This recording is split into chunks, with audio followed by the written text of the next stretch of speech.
Ahora sí, ¿no? Buenos días a todos. Hoy celebramos la fiesta de... ¿Y quiénes eran estos señores? Los apóstoles del Señor. Pero fíjense, Pedro, claro, es el que caminó con el Señor, ¿no? Siempre está como en en un lugar preponderante en la historia de Jesús, siempre, junto con Santiago y Juan. Siempre eran los tres que iban con el Señor, pero sobre todo Pedro, ¿no? La figura de Pedro. Conoció al Señor, caminó con el Señor, le escuchó al Señor, vio las cosas que hizo, en fin. Pablo no. Pablo no conoció al Señor. Le conoció después cuando el Señor se le reveló. Cuando Pablo, que era perseguidor de los cristianos, ¿no? Cae del caballo, es una cosa simbólica también, que quiere decir se cae de su razonamiento, de su terquedad. El Señor se le aparece a él y se convierte. Pedro y Pablo son las figuras preponderantes de nuestra Iglesia Católica desde los inicios, ¿ya? Pedro porque caminó con el Señor, porque el Señor también a él le da autoridad y le dice que tiene que apacentar, ¿no? A tus hermanos, tienes que apaciguarlos, tienes que saberlos guiar, tienes que saberlos pastorear, cosa que no es nada fácil, nada fácil, ¿no? Pedro, que era un hombre muy sencillo, ¿qué oficio tenía Pedro? ¿Se acuerdan? Y los pescadores en esos tiempos, ¿no? Ya también actualmente, pero ahora está un poco más sofisticado esto de la pesca. Nosotros como bolivianos no sabemos bien esto, no tenemos mar.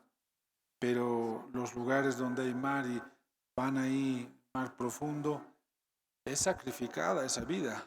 No es así nomás. Acabo de llegar de Brasil y he estado en un lugar donde hacen esta faena, pescadores, en el estado de Bahía, en la ciudad de Salvador, ¿no? Tempranito salen, che. Eso me he fijado yo, bien temprano. 5 de la mañana ya están metiéndose ahí con el barco. Mar adentro. Interesante. Luego ya habían hecho la faena de poner las redes. O sea, hay varias tareas que hacer. ¿Ya? No es fácil. Y en los tiempos de Jesús peor, pues la gente que era pescador era gente inculta, gente que no tenía educación, gente que vivía de eso, nada más de eso.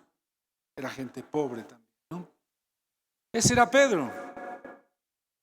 Por el otro lado, Pablo, un hombre que estudiado.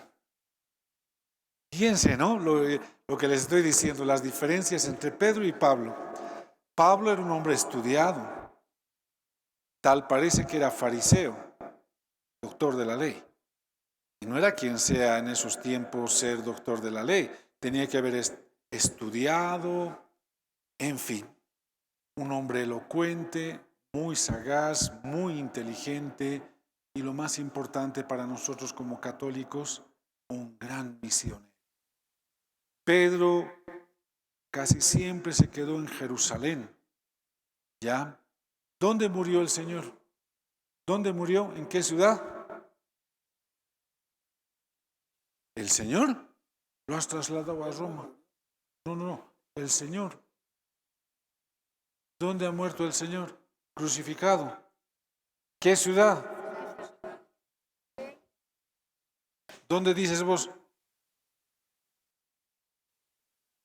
¿Dónde ha nacido? En Belén. ¿Dónde ha muerto? Tenemos que saber eso como católicos. Belén nació, Jerusalén murió en el Calvario, ¿no? Ahí, crucificado. Ambos, Pedro y Pablo, van a morir. Sin embargo, no hay. ¿Dónde van a morir? Ahí es donde ustedes han acertado. En Roma. ¿Por qué? Pablo fundó una comunidad cristiana en Roma. Fue Pablo. Pero pidió a Pedro que viniera desde Jerusalén hasta Roma para que les confirmara en la fe. Pablo tenía mucho respeto para con Pedro. Era el primado, el primero, ¿no?, de los apóstoles. Y tuvieron sus más y sus menos, Pedro y Pablo. No fue todo una taza de leche. Hubo problemas, pero siempre ese amor a Dios y esa obediencia al Espíritu Santo ha hecho de que estos dos grandes hombres pues nos hayan traído hasta aquí. Si estamos acá es por ellos también. Sí, es verdad, por el Espíritu Santo y por el Señor. Pero ¿qué hubiera pasado si Pablo no hubiera hecho la fundación de esas comunidades, ¿no?, fuera de Jerusalén, esas misiones? El cristianismo se hubiese quedado ahí, ¿no?, en Jerusalén, en todo ese lugar que le llamamos Israel, y a lo mejor hubiera sido una secta judía. En cambio ahora la religión, ¿no?, nueva que el Señor les ha pedido a ellos promulgar. Otra de las diferencias entre Pedro y Pablo, ¿no? Pablo era muy viajero. ¿Han escuchado la segunda lectura? Dice: ya estoy cansado, he peleado el buen combate de la fe.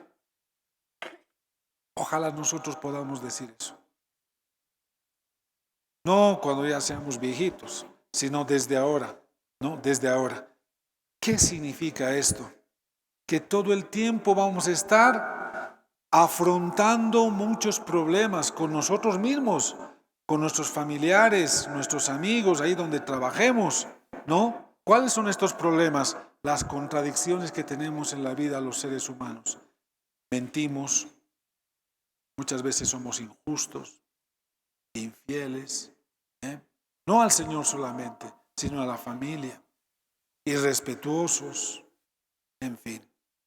Hay que combatir el buen combate de la fe. Y fe es creer en Dios, tener confianza en Él, ¿no? Y fe es también confiar en que sus enseñanzas son buenas para nosotros. Pablo era un gran misionero. Ya tenemos como herencia sus cartas. Las cartas de San Pablo son preciosísimas a varias comunidades, ¿no? A los Gálatas, a los Corintios, a los de Éfeso, etc. Hay que saberle leer a Pablo. Por otro lado, Pedro no es que solamente se quedó también en Jerusalén, ¿no? Pablo un poquito como que le ha obligado a salir también, ¿ya? ¿Han escuchado la primera lectura? Donde dice: cíñete el cinturón. Nosotros entendemos bien como latinoamericanos esto: apretate el cinturón, ¿no? Camina. Eso dice la primera lectura. ¿Qué es eso de estarse lamentando? No, apretate el cinturón y camina. Pedro era un hombre muy bueno, pero era cabeza dura muchas veces, ¿no? Ahora vamos al Evangelio. ¿Por qué digo esto? ¿Por qué afirmo esto? Porque el Señor hace una pregunta en el Evangelio a nivel general. ¿Qué dice la gente de mí? Eso dice el Señor, ¿no ve? Le responden: unos dicen que eres el profeta Elías, otros dicen que eres el profeta Jeremías, otros dicen que eres un profeta que ha vuelto, o que va, o que es. Nosotros, ¿qué escuchamos aquí en La Paz, en Bolivia? ¿Qué escuchamos del Señor? ¿Qué dice la gente del Señor? Unos dicen: es el milagrero, es a quien tengo que darle mi promesa y voy a bailar también delante de él, ¿no? Otros dicen: es el sanador. Otros dicen: lindas palabras tiene. Eso dice la gente. También la gente, has visto a los jóvenes, se ponen unos piercings, ¿no? Aquí en la nariz, en la lengua también se ponen. Bueno, son modismos, ¿no? Pero también se ponen cruces de arete. Eso me fijé en Brasil. También hay muchos que se ponen unos aretes aquí, chiquititos, pero en forma de cruz. Cuando se ponen esa cruz, ¿qué pensará ese joven? ¿Qué pensará? Sería interesante conversar con ellos, escucharles, ¿no? Pero para que vean que la gente tiene un montón de nociones, ideas de quién es Jesús. Y es la pregunta primera. Pero luego va a la pregunta particular. Todavía ni particular, comunitaria, a nosotros. Nosotros somos los discípulos del Señor, los que pretendemos caminar con Él. Y nos pregunta, ¿y para ustedes quién soy yo? Grave es eso. Ya, ¿qué has respondido? ¿El qué? Lo es todo. Muy bien. ¿Quién más ha dicho algo por ahí? El Hijo de Dios. El Hijo de Dios, el Mesías. Mesías, el Salvador. Muy bien. ¿Qué respondió Pedro cuando dijo esta pregunta el Señor? Inmediatamente se arrodilló y le dice, tú eres el Hijo de Dios, el Mesías que debía venir. Y qué interesante en el Evangelio, si ven, pone Simón, no pone Pedro, pone Simón, porque Pedro ya es ese hombre convertido, Simón todavía no. Y responde a algo que nosotros también heredamos en nuestra catequesis, en lo que nos han hablado. ¿Quién es el Señor para ti? Es mi Salvador, es el Hijo de Dios, es el Mesías. Es decir, son respuestas que hemos ido heredando, pero no profundizando muchas veces.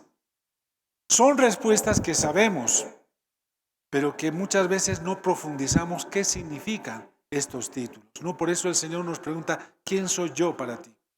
Y le dice el Señor, ¿no?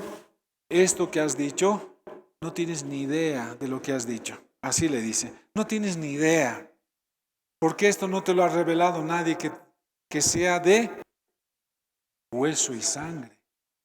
Es decir, ningún ser humano te puede revelar lo que acabas de decir, que es una fórmula preconcebida, el Hijo de Dios, el Mesías. ¿Pero qué significa eso? ¿No?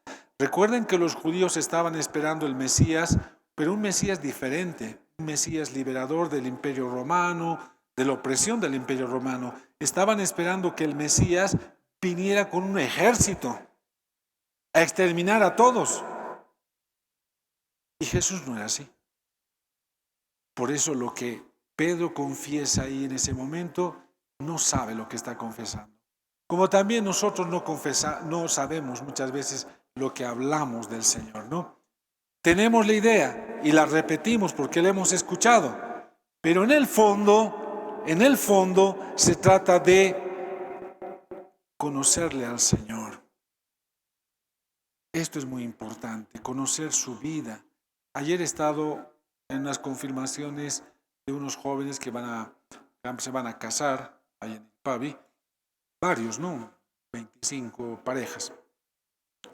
Yo les preguntaba, ¿qué saben de la vida de Jesús? Casi nada, no saben. Así estamos los católicos. Si yo les preguntara ahorita, dime algo de la vida del Señor, qué cosa ha hecho, pero no me hables de que ha muerto en la cruz, eso ya sé. Pero ¿qué más dijo? ¿Qué más hizo? ¿Por qué lo acusaron? ¿Por qué lo persiguieron? ¿Por qué lo apresaron? ¿Por qué lo mataron? ¿Dónde está eso? En los evangelios. Tenemos que saber del Señor para poder afirmar luego algo de Él. Pero no podemos solamente contentarnos con esto, ¿no? Que no está mal. Las respuestas que acaban de dar no están mal. Pero tenemos que saber el por qué lo decimos. ¿Y cómo vamos a saber lo que decimos? Leyendo su vida. 1.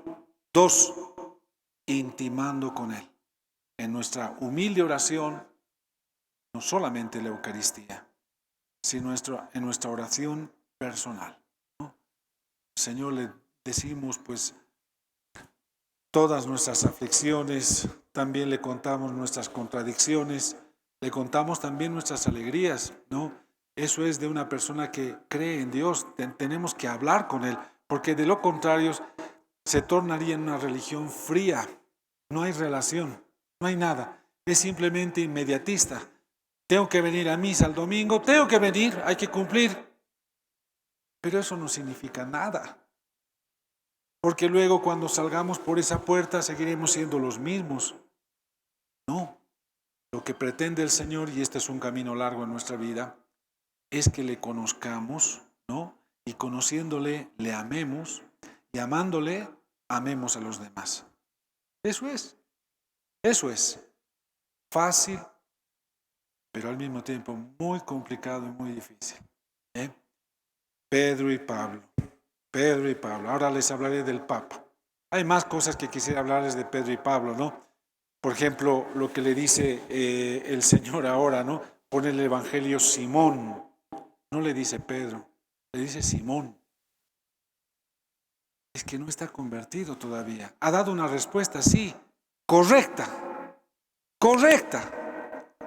aprendida, pero no está convertido todavía. No es discípulo todavía.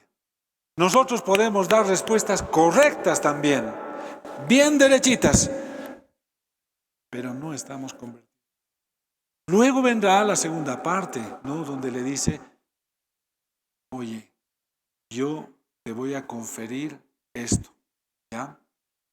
Lo que ates aquí va a ser atado en el cielo, etcétera, etcétera, ¿no? Le va a decir a Pedro, apacienta a tus hermanos, acompaña a tus hermanos, ¿no? Y ahí ya sí le dice Pedro, ya no le dice Simón, le dice Pedro. ¿Por qué? Amigos, apacentar en los términos religiosos para nosotros significa guiar, acompañar, servir. Eso es lo que hace un sacerdote, un obispo. Pretendemos hacer esto. Y saben, no es fácil. No es nada fácil. Enseñar también si se dejan enseñar. Pero a veces pretendemos nosotros como católicos que ya lo sabemos todo, ya lo entendemos todo, nada ni nadie me puede enseñar nada más aquello de lo que yo ya sé. Esto es muy peligroso y muy dañino para nuestra religión, porque si el mandato es apacentar, si el mandato es enseñar, acompañar y servir, el católico debe estar abierto y dispuesto a ser acompañado, debe estar dispuesto a aprender, debe estar también dispuesto a ser humilde, y a veces pues no es fácil. Por eso les decía, ahora hablaré un poquito del Papa, porque cuando recordamos la fiesta de San Pedro y San Pablo, recordamos al Papa. ¿Cómo se llamaba el anterior Papa? Francisco, latinoamericano, argentino propiamente. He tenido la suerte de conocerle, de hablar con él. He estado en el sínodo y bueno, 4 oportunidades el año pasado he hablado con él, ¿no? En ese mes que he estado. Una persona muy cercana, muy clara también, ¿no? Muy clara y abierta. Pero hay una cosa que me dijo y que me ha llamado la atención y me ha talado la cabeza y el corazón siempre, ¿no? Siempre, porque cuando lo voy reflexionando más, ¿qué me habrá querido decir? Bueno, ustedes, los obispos en Bolivia, tienen que aprender a servir a su pueblo y saber de su cultura, saber también de sus costumbres y respetar a su gente, ¿no? Respetar estas costumbres, pero también tienen que saberles guiar, enseñar lo que es recto de nuestra sana doctrina católica. Por un lado, acompañar al pueblo, ¿no? En la cultura, etcétera, etcétera, pero por otro lado, enseñar lo que es ser cristiano. Porque si solamente nos vamos a un lado, no, hay que respetar la tradición, hay que respetar la cultura, etcétera, nos quedamos vacíos también de contenido de doctrina. Y por eso estamos pasando lo que estamos pasando ahora. ¿Cuántos católicos en Bolivia? ¿Saben que según los estudios de la Fundación Jubileo, el 63% de los bolivianos se declara católicos? Ha bajado una barbaridad. 63%. Ahora, de ese 63%, ¿cuántos son católicos? Vamos a utilizar este término, activos. Ni la mitad. Y en La Paz está cayendo más todavía. En Santa Cruz se mantiene. En Cochabamba más o menos. En Chuquisaca más o menos. Por es una iglesia y una ciudad, un departamento tradicional. En La Paz ha bajado mucho. Mucho. No tengo el dato, pero le voy a pedir a Juan Carlos Núñez, que es el secretario ejecutivo de la Fundación Jubileo, voy a pedir este dato. En La Paz, el porcentaje de católicos. ¿Por qué digo esto? Bueno, porque el mundo está como está y nuestro país no está en otro planeta. Estamos en este mundo, ¿no? Nuestra sociedad tan sufrida, sobre todo aquí en La Paz, que si bloqueos, que si marchas, que si... Y no hay trabajo. La Paz se ha convertido en una ciudad. Oye, si no trabajas en un ministerio, si no trabajas en la alcaldía y si no trabajas aquí en la parte política o en un banco, bajo. Entonces la gente que hace se va. Los más jóvenes se van. Y los que se quedan tienen que estar ahí bregando con la vida y ya se van olvidando, ¿no?, de la religión, del amor a Dios, porque les prima esto, buscarse la vida. A pesar que la iglesia siempre está acompañando también en este proceso de buscarse la vida, entre comillas, ¿no? Pero esto es lo que está pasando en La Paz, ¿ya? Como obispos, pastores de La Paz, ¿no? Hemos tenido que mirar con mucha paciencia muchas veces. ¿Se acuerdan ustedes no hace mucho tiempo atrás, hasta hace poco, las misas del 16 de julio de la Virgen del Carmen eran apoteósicas, ¿no ve? La procesión del Viernes Santo y tantas otras celebraciones. Ahora ha mermado, ha bajado. Las autoridades casi ni vienen, porque se ha declarado como Estado laico. Incluso eso hay que arreglar en la Constitución, porque al declararte laico significa que es un bautizado. Laico no es increyente, por si acaso. Eso hay que arreglar en la Constitución. No es increyente.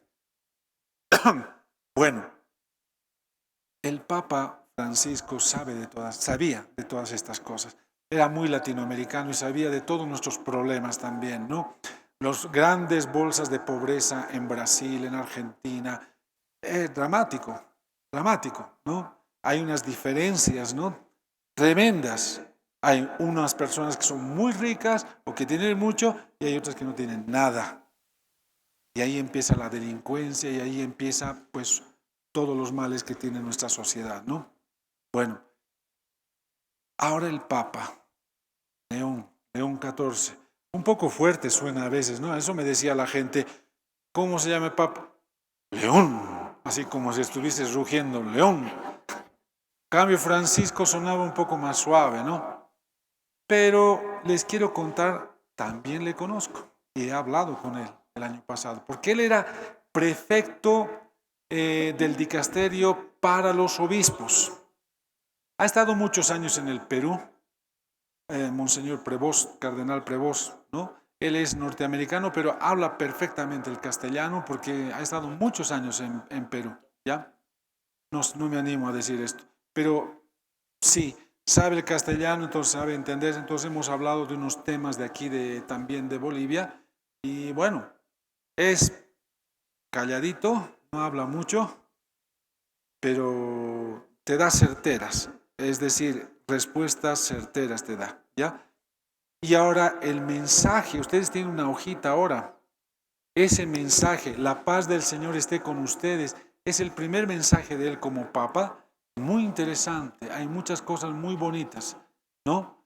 Léanselo después de la misa en su reflexión dominical, ¿ya? Hay que rezar por el Papa. ¿Saben por qué? Cuántas tendencias dentro de la iglesia, ¿no? Los enemigos no están tanto fuera. sino dentro. Siempre es así. Siempre es así. Las tendencias, ¿no? El Papa Francisco tuvo que sufrir mucho esto. Es verdad. Bueno, vamos a rezar por el Papa León XIV porque grande es la labor que el Señor le ha puesto en sus espaldas y no es nada fácil. También vamos a rezar por los obispos en Bolivia, no solamente los de La Paz, sino de Bolivia. Grande también la responsabilidad. Es como a Pedro que le dice, ¿no? Oye, apacienta tu iglesia, ¿no? Tienes que confirmarles en la fe. Y les acabo de decir que no es tan fácil, porque la gente hoy en día, cree que lo sabe todo ya. No quiere aprender. Vamos a hacer este curso prematrimonial, mira, 3 días. ¡Tanto tiempo! Así te dicen. Nos quieren, ¿qué cosa siempre? Facilítenos, sin curso, yo quiero casarme. Me está perjudicando. Pucha, te quedas así medio, la boca medio abierta. Los bautizos. Venga, vamos a hacer unos cursos prebautismales. Los papás, los padrinos van a venir. Buenos días. ¿Acaso es necesario? Te pregunto. ¿Es necesario venir a los cursos? Así andamos, hermanos. Así estamos. Y hay gente que dice, yo trabajo. Oye, qué casualidad que trabajes a las 8 de la noche. Siempre para disculpar, esta hora no ando. Es que tengo que buscando siempre. En otras palabras, no nos importa, no nos interesa y no nos quiere interesar. Para el pastor es muy complicado esto. También para esos pastores, porque aquí hay un problema. Cuando pasa estas cosas, la iglesia muchas veces también cae en una tentación. Y cuando digo iglesia, los clérigos, sacerdotes, obispos, es lo más facilito. Ya, yo te voy a facilitar nomás. ¿Qué cosa siempre? No, ven nomás, hermanito, te lo vamos a... Y a veces el problema de la plata, de por medio, ¿no? Tantito te va a costar, pero yo te lo voy a dar. Sin curso. ¿Qué tal? Es como ir a un restaurante, ¿no? Lo que decía el Papa Francisco. Es como ir al restaurante y decir, hoy día yo quiero lasaña, estoy dispuesto a pagar esto. Mañana quiero trucha, también estoy dispuesto a pagar. Pero el sacrificio de tener que ir a los cursos, de hacer las cosas como nos manda la iglesia, a veces no lo entendemos, no estamos dispuestos. Ahí tenemos que orientarles a ustedes, pero déjense orientar. No es por fregados que les pedimos las cosas, ¿no? Recurro una vez más a lo del matrimonio. Con esto termino, ¿ya? Para que rían un poco, porque yo me río por no llorar. Los matrimonios, tanta importancia le dan al vestido, a las flores, a los músicos y demás.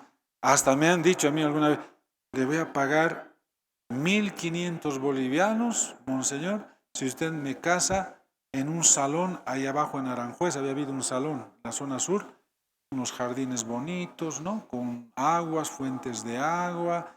O sea, parece que unos angelitos más van a estar volando por ahí. Pero quiero casarme ahí. He soñado esto.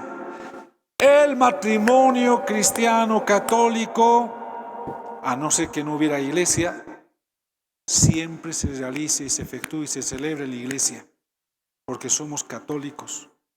Los protestantes pueden hacerlo en salones, en jardines, etc. Y tiene su porqué. Pero le dan tanta importancia a esto. ¿Saben qué? El vestido se va a poner ese día. Después lo van a guardar, ¿no? Van haciendo herencias también para con este vestido me he puesto y no sé qué, ¿no? Y el Papa Francisco también un poco se burlaba de esto, ¿no? Dejen que los chicos elijan su vestido. ¿Para qué les estás obligando a que se vistan como ya ha pasado de moda? Vos has pasado de moda ya. Ahora ellos tienen que poner su moda también. Pero le dan mucha importancia a estas cosas. Y muchas veces, ¿saben qué? Esos matrimonios duran 9 meses, 1 año, 2 años. Tanto han gastado, tanta importancia a las cosas. Y no han querido hacer caso al curso, que en el curso es una introducción a esos valores cristianos de lo que significa la familia, el amor, auténtico amor. no el amor así de boca, lo que significa perdonarse, lo que significa también corregirse. Pero saben, aquí llegamos, hasta aquí sí llegamos. Nadie quiere ser corregido. Somos soberbios. No conocemos al Señor.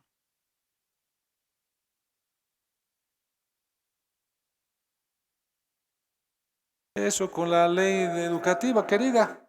Ya no hay clases de religión. Pero no le culpes a eso solamente. ¿Qué hacen ustedes en sus casas? Las familias, los papás. Ayer acabo de decirles que les he confirmado a un buen número de ya grandotes. Oye, ¿y por qué estás aquí ahora? Es que mi papá, bueno, echan la culpa siempre a los papás. Pero ¿y tú? No, y es que estaba alejado de la iglesia. O sea, están habiendo y están aconteciendo ciertas realidades que nosotros no podemos ignorar. ¿Me comprenden? En este día del Papa, y también tenemos que rezar por él, por los obispos también. ¿Ya? No es fácil llevar adelante. Y no es fácil también hablar a los sacerdotes. Esto es clave también. Los sacerdotes también, todos lo saben también a veces, pero hay buenos sacerdotes. En La Paz hay muy buenos sacerdotes, hay que darle gracias y hay que rezar por ellos. ¿Ya? También hay que pedir por ellos, por los sacerdotes. Este camino sinodal que estamos atravesando en La Paz nos va a servir. Yo tengo la plena confianza porque no es algo de nosotros, es de Dios. Nos va a servir y ojalá nos sirva de aquí unos 20, 25 años y nosotros cambiemos nuestra forma de viabilizar, visibilizar nuestra fe. Porque ahorita está un poquito apagadita. Seamos conscientes.